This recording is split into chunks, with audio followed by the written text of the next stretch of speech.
Pressure is increasing on the office of Florida Governor Ron DeSantis in the wake of the latest migrant flights. The state flew dozens of migrants to California from Texas at taxpayer expense, and more could be on the way. Western News investigative reporter Greg Fox takes a closer look at the flight of migrants and how several states are weighing legal action.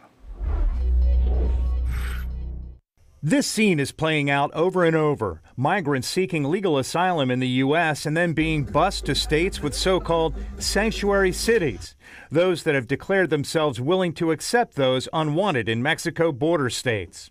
Last week, Texas sent a busload to Los Angeles, but that's just a tiny fraction of those transported so far.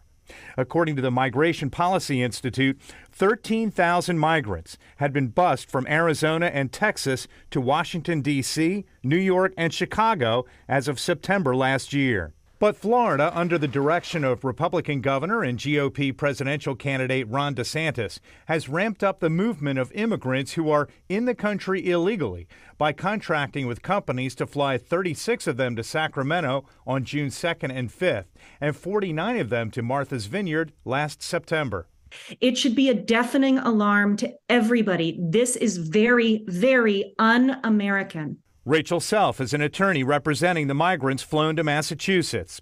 She says they're being well cared for by charitable groups, but frankly, they're working only odd jobs, confused about their legal futures, and scared to think they may never see family and friends again. You have government officials going outside of their jurisdiction into other jurisdictions, hunting people, putting them onto transport vessels, and moving them to other places. And that should concern everybody. Relocating the undocumented is not cheap.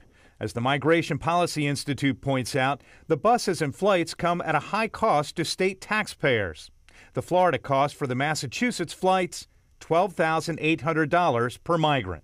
Some of that money may have been spent to hire someone to video record scenes like this, with the Florida Division of Emergency Management arguing the relocation of those illegally crossing the United States border is not new. But suddenly, when Florida sends illegal aliens to a sanctuary city, it's false imprisonment and kidnapping. But now there could be a legal cost that could be passed on to state taxpayers, with the sheriff of San Antonio, Texas, recommending criminal charges of unlawful restraint for the Martha's Vineyard flights, and California Attorney General Rob Bonta considering criminal charges for the 2 Sacramento flights. This week, Bonta branded the flights immoral migrant transports and made an official request for records from Governor DeSantis. For weeks, WESH 2 Investigates has been requesting documents that detail the migrant flights to California. We'll update our story when we get them. Greg Fox, WESH 2 News. Sacramento migrants interviewed by church volunteers say representatives with a company called Vertal Systems told them they would help them find jobs. California's Attorney General says that never happened.